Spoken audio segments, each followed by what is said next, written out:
we had communicated prior to the meeting. Maybe he has it. Oh, I'm sorry. They have it there. Thank you, Bay. Perfect. All right. So in Paulding County, this was brought to me by some residents of Paulding County that live on a rural highway, and the problem being that we have a lot of these new delivery drivers in the age of Amazon.com and the online ordering that are delivering packages to millions of folks every day in the state of Georgia. The problem is that they are standing or stopping in the middle of the roadways. You can see that the viewpoint of this driver has already put two of their wheels on the left side of the double yellow. So they're trying to peer around this vehicle.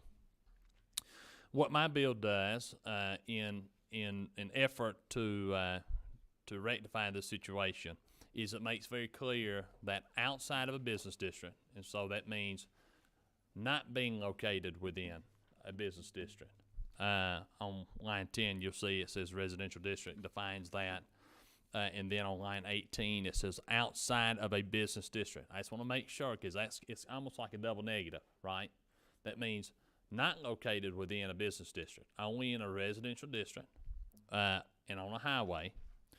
No person shall stop, park, or leave standing any vehicle upon any portion of the roadway. When it is practical to stop, park, or leave such vehicle off the roadway. That means if there's a driveway available, if there's some way for them to turn around, if there's a way for them to get the vehicle off, right, to go make that delivery, then every effort needs to be made to get that vehicle off of there. The reason being, during rush hour traffic, they're parking these vehicles in the middle of the roadway for 6 to 10 minutes while you've got a lot of cars piling up behind them. The issue becomes even worse when a person the delivery is being made to residents that in a rural area, a lot of times we build our driveways right on top of these ridges. So they don't get washed out. Rain falls, they fall to either side of the driveway. And so a lot of times that's where we build our driveways out in rural areas. Well, that leaves a sightline distance on the roadway. If you imagine you're trying to look over a ridge, you can't see through it. We don't have x-ray vision, and so it makes a very, very, very dangerous situation for drivers to try and pass these vehicles that are parked or stopped in the roadway. My bill just creates a very clear definition of what stopping or standing is in the middle of the roadway and gives some penalties for doing such. You'll see those penalties on line 26, 27, and 28. First offense being $50. It's a misdemeanor of $50, $100, and then for a third or subsequent offense, it would be $250. And as far as the bill, Mr. Chairman, the explanation, that's all I've got this morning. I'm happy to discuss and work through this bill with the committee to make sure that we're doing the right things for Georgia drivers. All right. Thank you, Mr. Representative. Thank you. Let's go with number 28, Chairman Corbett. Thank you, Mr. Chairman. Thank you, Representative Montahan. In this scenario, I'm looking at here, top of a hill. If he pulls into a driveway, my concern here, are we creating another situation? If he goes to back out, now as you've got blind spots he can't see, and now we've trying to solve one problem and creating two more. I mean, that would be a concern I would have with this, what I'm looking at here in this scenario. Right. Thank you, Mr. Chairman. Mr. Chairman, I would say, as far as the rules of the road go, it's already illegal for them to be stopping or standing in the roadway. So we're not changing that law. That law exists today and actually has a fine of up to $1,000. I think it's hard for these folks who are in our law enforcement to enforce these things because it's just not clear, right? They would have to do a general moving violation of up to $1,000. And quite frankly, I believe it's up to a year in jail, which probably we don't want to put these folks in jail for stopping in the middle of the roadway. As far as the sightline distance in rural areas, which is what this bill is talking about, if that person backs into I'll give you an example. Typically on a flat section of a road, if a driver were to pull in, you don't have sightline distance, so I'm able to see around you anyway. In fact, this is pretty flat right here. You have some sightline issues here, but it's relatively flat. The great thing about, and so that's a self-resolving issue.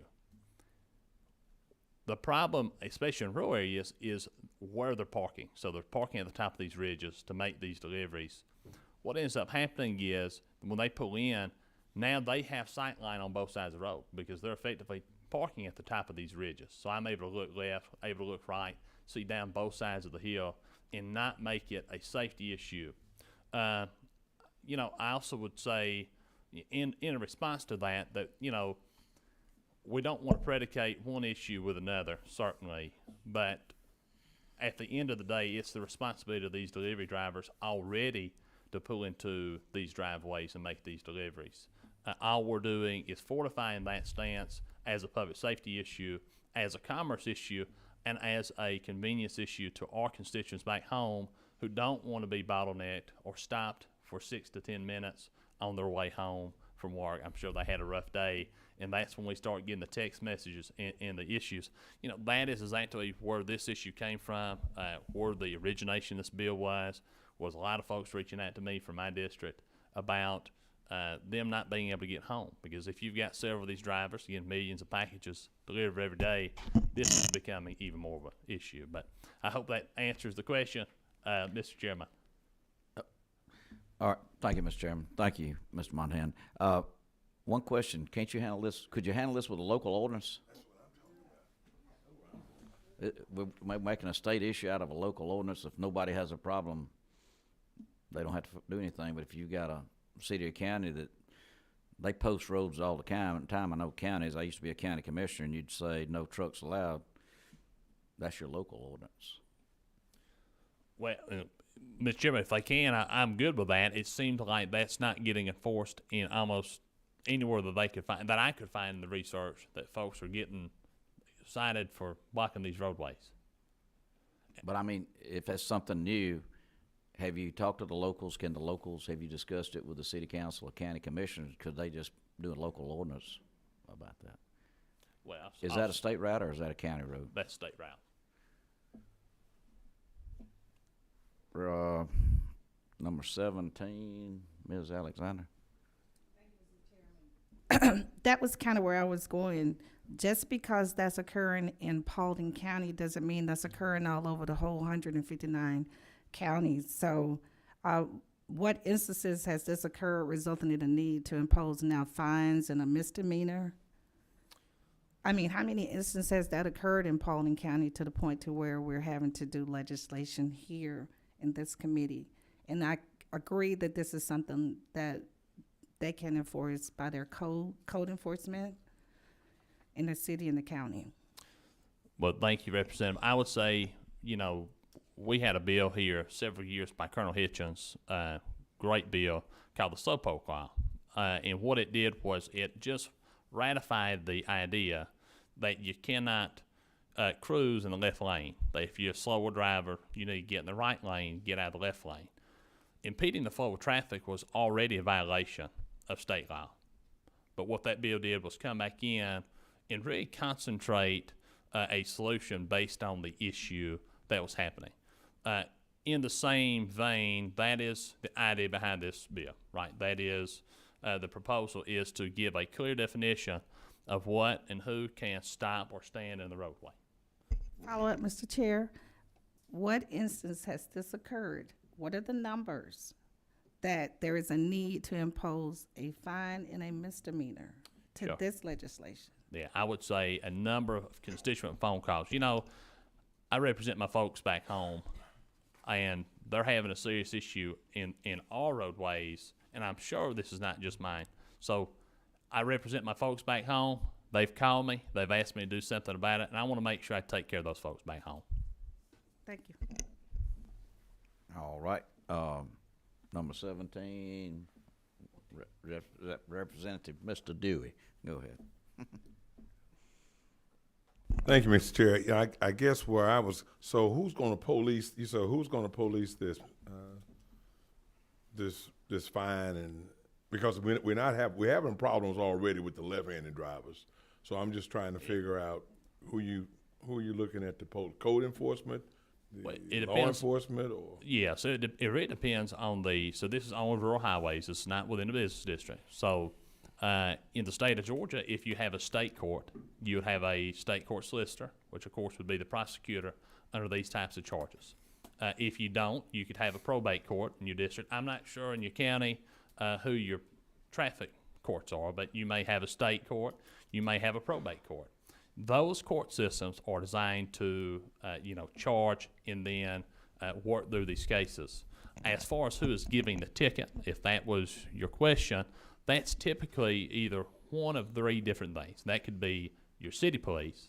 So each municipality is able to have, their own law enforcement agency if that city is chartered, and they're full-time. So they have to be a full-time city to be able to have, any type of rights to pull you over and give you a ticket. The second could be what's called a county sheriff's office. And so a county sheriff's office has the ability to go and pull folks over from time to time for traffic infractions.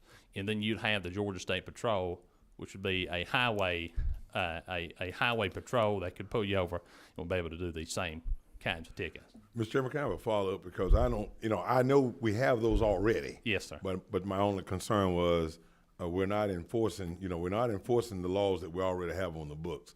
So, but from this scenario, I'm looking at my only concern. So what if this was a 2-lane, 4-lane road, and so would that be a violation? I'm just trying to figure out because, where I live, in fact, when I came to the Capitol this morning, there was a UPS sitting in front and I had to move over, but it was okay because I knew they had a job to do. So Sure. My concern is, if that was 4 lanes, would that be, is that a fine as well if he was or she was to get out their vehicle and was stopped? So I would say that under state law today, it already is a violation and it already is a penalty. So you cannot stop or stand. If you see the changes that we're making under line 19, it says the only changes any portion of the roadway. Everything that's not underlined on the bill is already law. So all we're doing is circumscribing the issue and just saying this has become an issue, and delivery drivers need to make sure that they're getting off the roadways to not inconvenience our constituents back home, and also to create a safer roadway.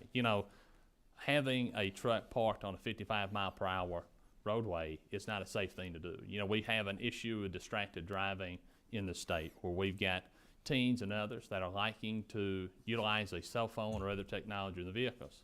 I think the fear from that side of it as well is that these drivers would end up rear-ending these folks, which could be a multitude or litany of different injuries that could be involved. So I think it's important that we have an understanding that we're not creating new law here.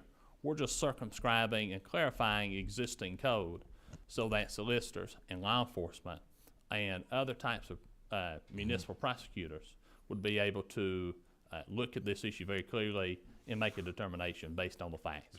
Thank you. And only thing I want to say is I do agree with the chairman. I think we need to look at this locally because I think it's a local issue and not a state issue, statewide. Thank you very much. Thank you, Representative McLean. We've got one more. Remember, this is hearing only, and we're glad Representative Gullett made it over from rules, and we're going to hear you in just a second. One last question and a brief comment. Representative Weedar. Just a point of clarification. So when we're talking highways here, does this affect neighborhoods? No, sir. No, this would be on highways. Thank you.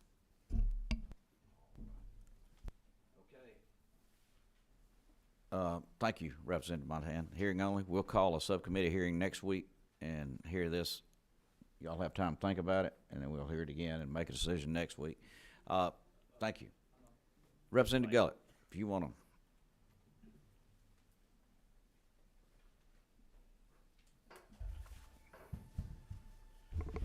Thank you, guys. Sorry I'm late. So this is a substitute. You guys have a substitute on your desks? We do. Okay, yeah. LC 520253S. That's it. It's a pretty simple piece of legislation here. Today, there are 3 things I want to talk about. Binders.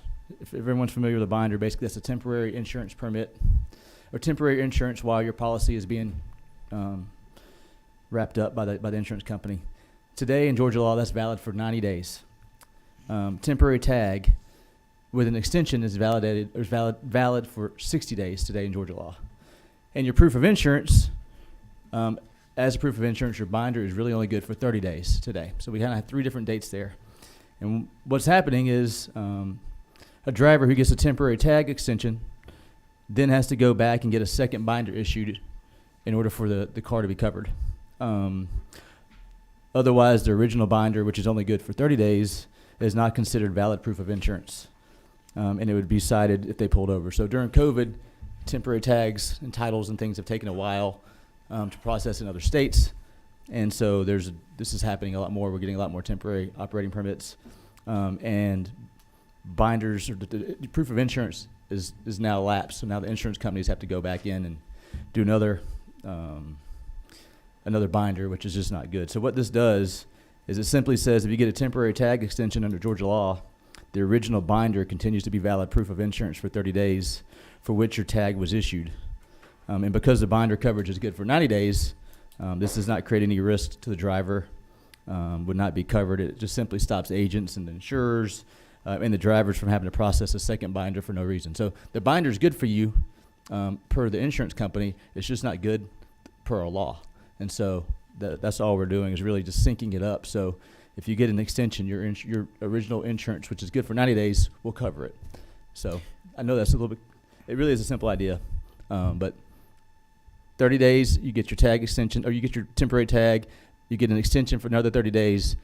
Your binder, which you originally got, is good for it, but by law, it's only good for 30 days, so it's not good for it. So we're just fixing that problem. Okay, thanks, Representative Gullett. And you talked with DOR. Yes, and so that's the reason we have a substitute. We did the change on the substitute is really just Section 2. This act becoming effective January 1st, 2024. Originally, it was upon the signature of the governor. That is for them and their computer systems. And we're also working with them. I think they have some other issues, not specifically related to this, that we'll work through over time. But there's not a really easy, it's not like something really quick to do. Got to think about it and get it right. Right. All right. Thank you, Representative. Number 17, Ms. Representative Alexander. Thank you, Mr. Chairman. I'm a little confused. The binder is good for 90 days, and we're changing 30 days for what reason? What is it now? So the binder is good for 90 days. We're not changing what the binder is good for. That's per the insurance company. But from a proof of insurance standpoint in Georgia, you can only use that binder for 30 days. So it's good for 90 days, but you can only use it for 30 days as your insurance. And so what we're saying is, and your temporary tag is good for 60 days if you get an extension. So if you get an extension, we're just saying that binder, although because it's good for 90 days, is also really good for 60 days now instead of just 30. So you're changing it from the 90 to... It's still good for 90. 90 is on the on the insurance side of things. Okay. But from the law standpoint, we say your binder is only good as insurance You're adding proof of 30 insurance more. if you get pulled over and those types of things for 30 days. Okay. And so we're just saying it's good. It's really good for the 60 days that you have that extension. Okay. Thank you. Mm-hmm. And I'll figure out a better way to explain it as we go through this. But it really is a simple idea, just kind of hard to explain. Maybe a chart, Yeah, that's right. Any other questions? DOR, would y'all like to make any comments or thumbs up? Okay, good with the sub because y'all worked it out together. Okay. I appreciate you rushing over. Any other comments by the committee? You'll get a notice next week. We'll come in. We'll take these 2 bills up. Anything else might be added also. So I appreciate y'all's attendance and discussion on this, and we will adjourn. Thank you.